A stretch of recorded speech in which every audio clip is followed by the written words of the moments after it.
So this is our first vessel. We're gonna get into this, and we're gonna go over there to our yacht. But first challenge is to get across to that pontoon there. At least it's as flat as a mill pond, so not too bad.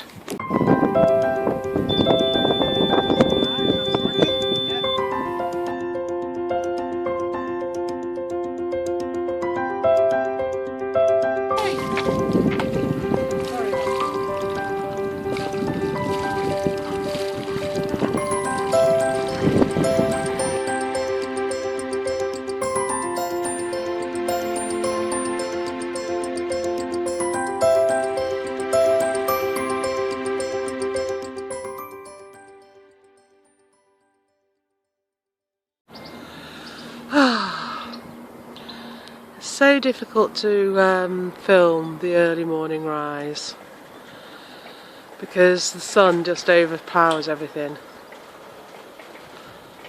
But the water this morning is so incredibly still. It's like glass.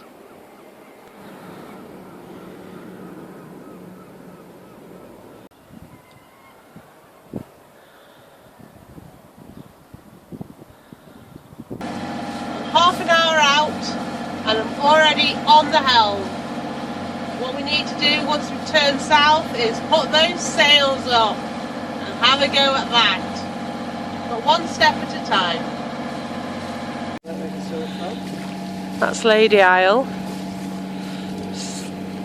Lady Isle shallows, so we're staying well clear of that baby.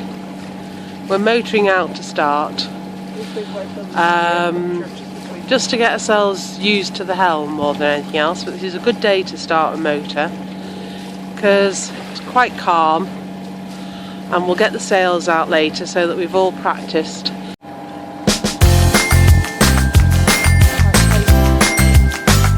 Oh dear.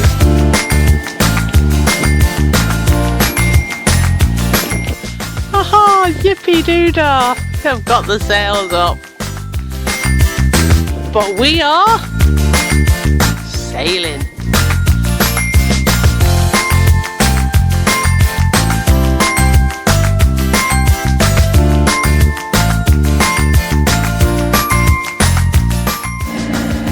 It's not that cold, Bev.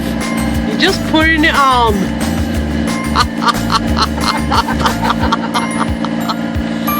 Oh, dude, you look great though, Bev. Absolutely fantastic.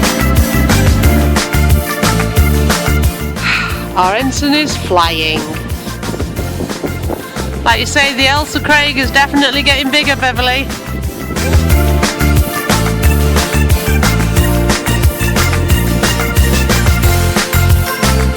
So you hard at work, Bev? Absolutely flogging it. You are, aren't you? You're flogging this.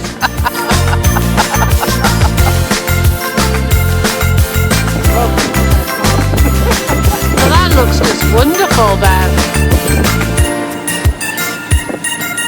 It just looks lovely.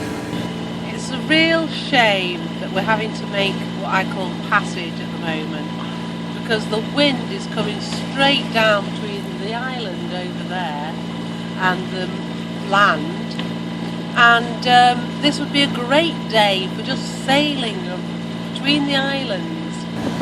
So the Elsa Craig is a volcanic plug, is that right, Bev? Yep. It's granite.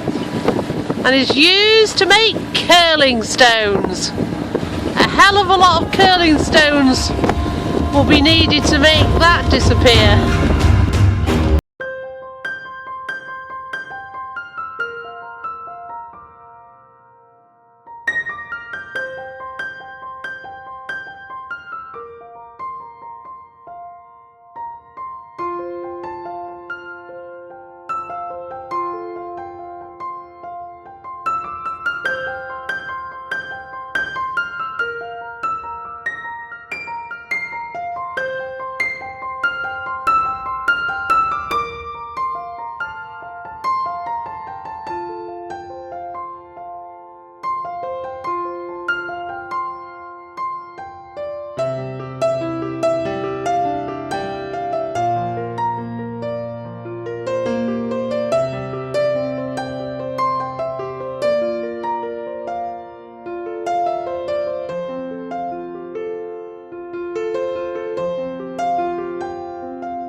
Well, it's the end of the first day sailing Salty Lass, and we have had all sorts.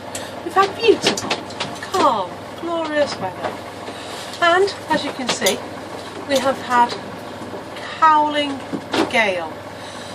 We are now at the bottom of Stranraer Loch after quite a gruelling passage, losing the dinghy and having to reset an anchor twice.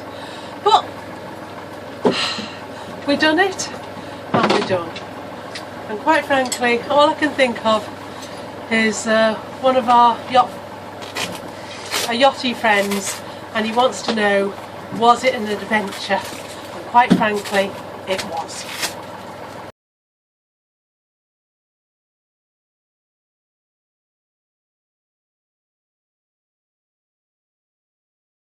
What happened with the dinghy last night? Well, we lost the dinghy during the storm, and it turned out that this painter didn't hold the dinghy, and we were wondering why. So we've looked at it this morning, and we've found the reason.